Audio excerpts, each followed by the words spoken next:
Hey everybody, today we're going to talk about crocheting, the basics of crocheting, learning how to crochet, learning how to do the simplest stitches. It's an excellent task to learn how to do because should you ever find yourself in need for a new pair of socks, a new blanket, a new stocking cap, winter wear, any of those types of things, this is a great hobby to know. So today we will cover essentially just the absolute basics just to get you started on your way. And at the end, I will leave you to practice and practice and practice some more because that's how you get good. First, let's talk about our crochet hooks. There are lots and lots of different sizes of crochet hooks. The bigger the crochet hook, the bigger the yarn you'll want to use. The smaller the crochet hooks, the smaller the yarn you'll end up using. You can use obviously a smaller yarn or a smaller crochet hook on a thicker yarn, but it's not generally recommended, and especially not if you're following a pattern. Now, when you are going yarn shopping, you can pick up, when you go to pick up your first skein of yarn, you'll notice on there that there is a label. Most labels look almost exactly like this label or something similar to this label. There's a couple of examples here. Here's a different one. It's up and down, but it's essentially the same type of label. Now on this label, you'll see that it says super bulky number 6. Number 6 and super bulky is actually, they correspond. It is the weight of yarn. When you talk about yarn weight, we're not talking about the grams or the ounces. We're actually talking about the size of the yarn. Weight in yarn speak means size. So this is a super bulky yarn. It also does, it goes, the weight scale goes as high as 7, which is a jumbo yarn. And then you've got much, much smaller ones. It goes as low as 0. 0 will be your laces, just a very super fine yarn, even finer than the number 1 super fine yarn. So it goes from 0 to 7, and when you first start working, I would suggest to start with a number 4, which is a worsted weight yarn. It tends to be most popular and fairly easy to work with, and it's a good starter yarn. And something like this I picked up from Walmart for $1. It was cheap, it was on clearance, and it's a good yarn to start with. You also see here that it has a number 4, which is a medium worsted weight. Then you've got your knitting needles. This is what's recommended for your knitting needle size. And then over here we have our crochet hook size. This is what they recommend you use. And when working off of a pattern, you'll want to use what's suggested or what's suggested in the pattern that you use, because it will matter for your tension and your gauge to make sure that your pattern turns out the way that it's supposed to. This one here, it is a worsted weight. It is a number 4, but I wouldn't recommend starting out using this pretty soft, fuzzy yarn here because it does snag a bit and it's a bit harder to work with when you're just starting out. I would go very basic. Just make sure that this is a hobby that you're going to like, that you're going to enjoy, that you're going to want to continue to do before you spend, you know, a bunch of money going out and getting yarns and getting fancy hooks. Hooks do come in much bigger sizes than this one, and they often come in a variety pack. Generally like this, they'll come in a pack that looks like this. It's got a few different size needles in it or hooks in it. They aren't generally very expensive. What you'll want to do as we get started, we'll go ahead and start tying our first slip knot here. If you don't know how to tie a slip knot, it's fairly easy once you get the hang of it. I usually just make a loop, just kind of like you do with your tennis shoes. You just make a loop, and then you make sure that your tail end is on top of your working yarn.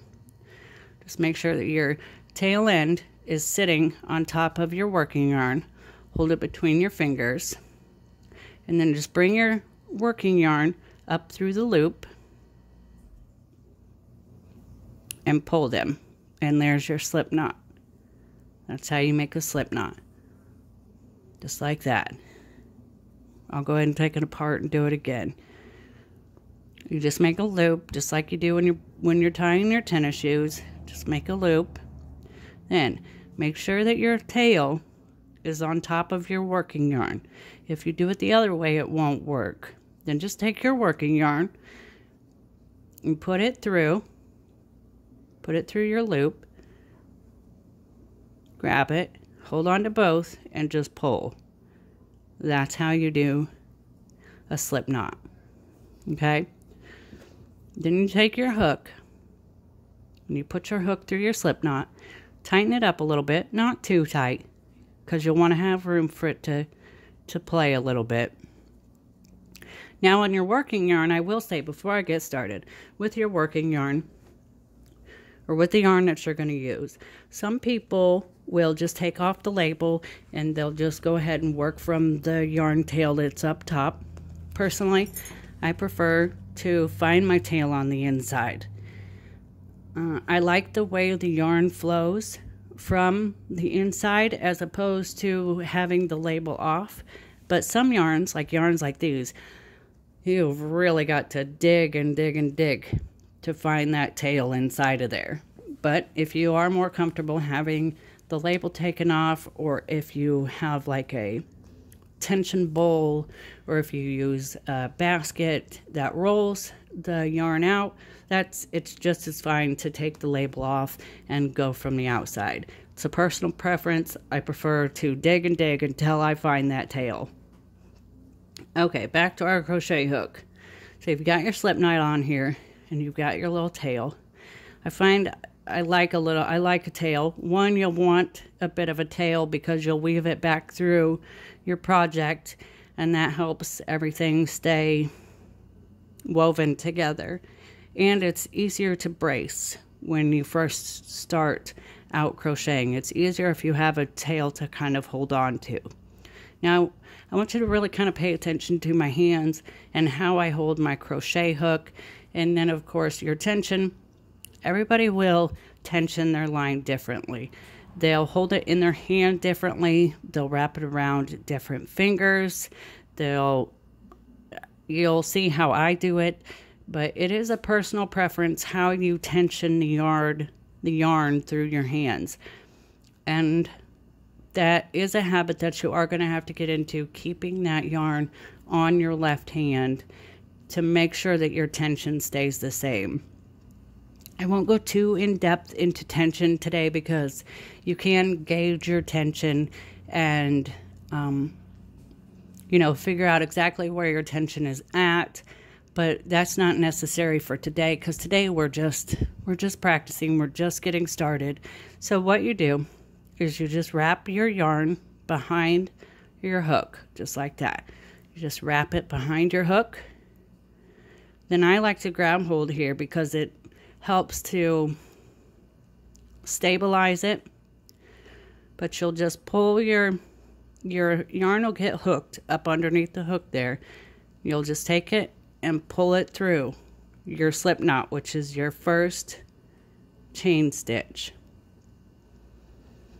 Then you'll go ahead and wrap it around again, hook it, pull it through, and that's your second chain stitch. Just wrap it, hook it, pull it through, and that's your third chain stitch. So we'll just do a couple of these.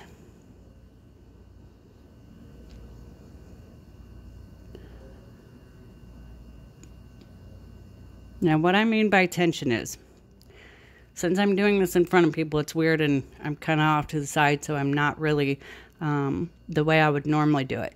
Tension is, you can see that some of these are a bit looser than this last one that I did.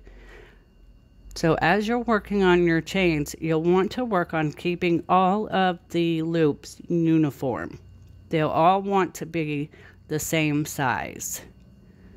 If they're not the same size and you're following a pattern, you'll end up with, you know, a shirt that won't fit, or a sleeve that's longer than another, or if it's too loose, it won't look right, it won't hold right. But right now, don't worry too much about tension. Just worry about keeping your hands, getting your hands used to holding the crochet hook, holding the yarn, keeping the yarn in between your fingers, what's comfortable for you. Just get that muscle memory going on both of your hands. And don't worry too much if you make a couple of loops that are bigger than the others, or a couple of loops that are smaller than the others. That tends to come with a lot of practice, especially when you're first starting out. So I'm just doing a few of these, and then we'll go ahead and we'll work on the single stitch. Now if you do a double stitch, you'll make a couple of chains extra before you turn your work. I'm not going to show you that today because that doesn't necessarily apply today, not with the single stitch. So what we'll do is I just did a few stitches just for practice, and as you're practicing, you can do some of these and then you can take it apart and do it all over again. Take it apart, do it all over again till you start to get more and more comfortable, and your chain starts to look more and more even, and your tension starts to look more and more similar. I would recommend practice doing this a number of times. Then we'll go into your actual crochet stitch. I am going to skip the first stitch right here, and I'm going to wrap the yarn behind the needle. I'm going to move my yarn over a bit here too. I'm going to wrap the yarn behind the needle, and I'm going to find my second stitch in, and I'm going to go into this back loop here. You can kind of see where this loop pulls away just a little bit. You'll see it on the next one too. That loop pulls away just a little bit. As you squish it, you can kind of see where the crochet is. What we're going to do is we're going to wrap the yarn, and then we're going to go into that loop back there, just like that. We're just going to go into that loop right back there, and we're going to pull that loop into this middle stitch.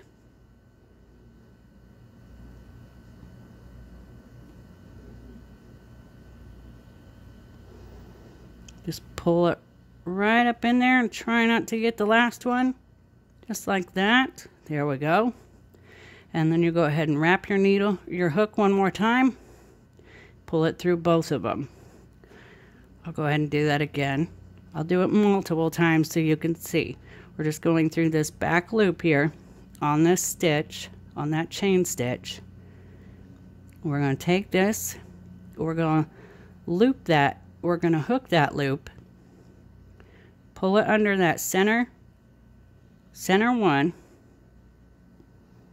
just like that. Then we're going to wrap it again and pull it through both of them, just like that. We're going to wrap, then we're going to find that next loop. We'll put it in there, pull it through that middle one,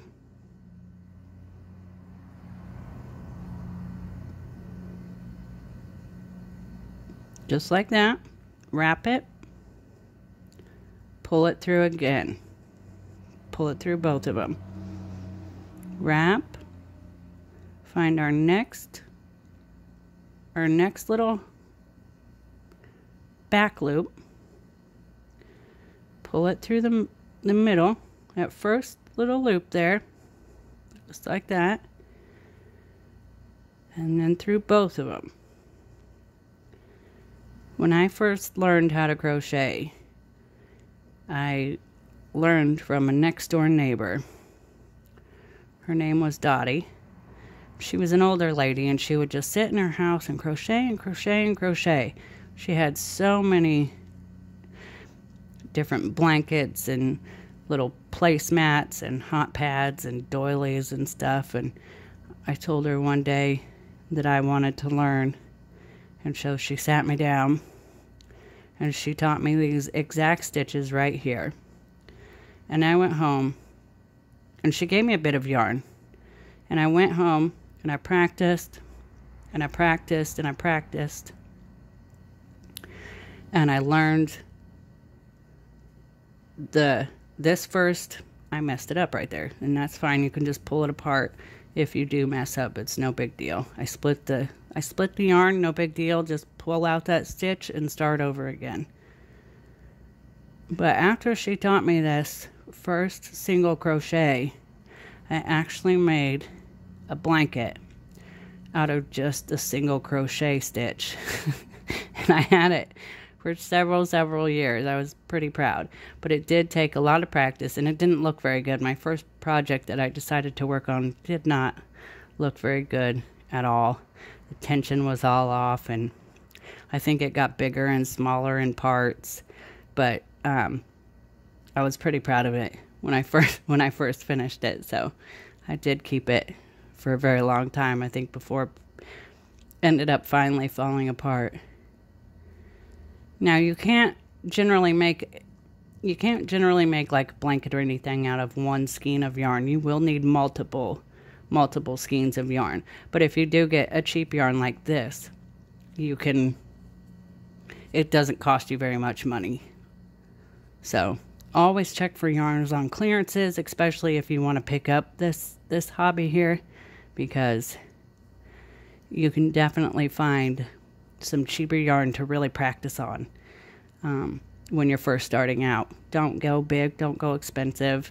You don't need any of the fancy stuff to start out with.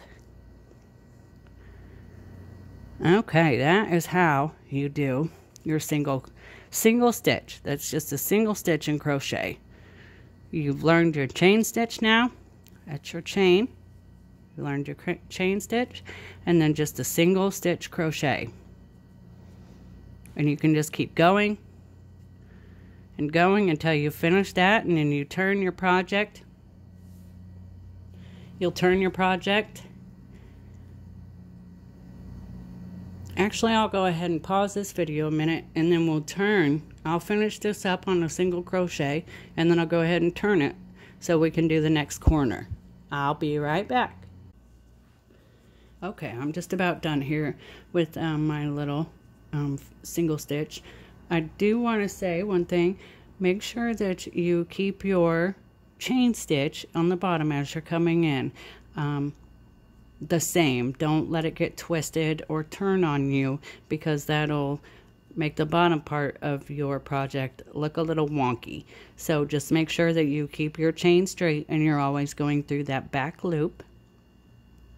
Also, if you can master this stitch, you can master any stitch in crochet, because objectively, and I will say objectively, this is probably the hardest stitch to learn crocheting, especially coming off of the chain, because whenever you start out on the chain, it always seems to be the hardest part, coming off of the chain. One, because you've got to keep it straight. You've got to keep your chain straight. And it's just the beginning of the project. So keeping it all balanced and getting it all going seems to be a bit more challenging than once you're really into your project. And this stitch is it's a very small stitch. So it is a bit challenging. So if you can master this stitch, you can do essentially any stitch in crochet that you can think of. Now, when I'm going to turn, some people don't do any turn stitches at all, and that'll make your ends look like this, where it just kind of curves up into the next one. This one, I'm going to go ahead and chain up 1, and I'm not going to crochet into that first stitch there. I'm going to turn my work. You turn your work every time. When you get to the end of the row, you turn your work. You always keep your needle in your right hand or your left hand if you are left-handed. Swap your working yarn back into your left hand or your right hand if you're left-handed. Now, when we start into this next row, we'll go ahead and skip that chain up that we did.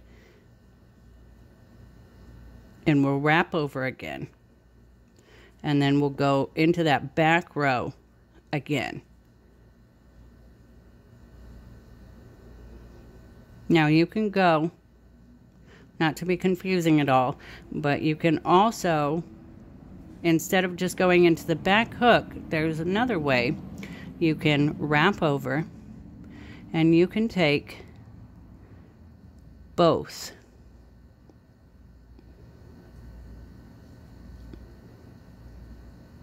Both slips right there. You can take both from the crochet below you instead of going into the back loop.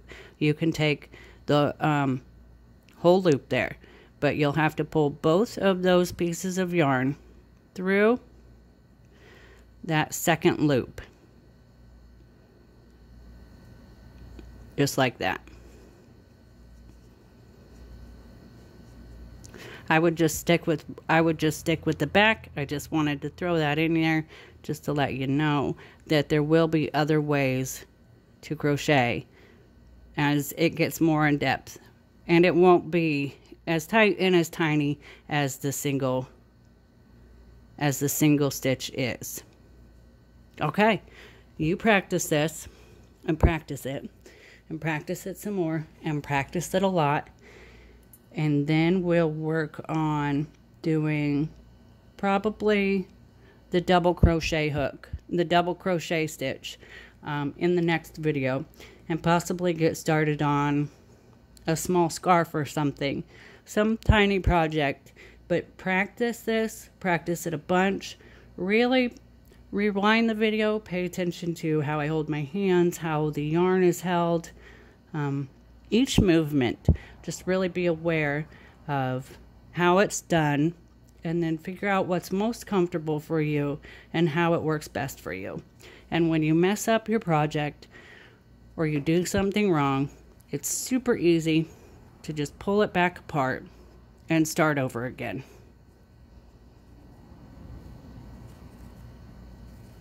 And starting out, you tend to do that a lot, and sometimes even after you've been crocheting for a very long time, you can end up having to do it also.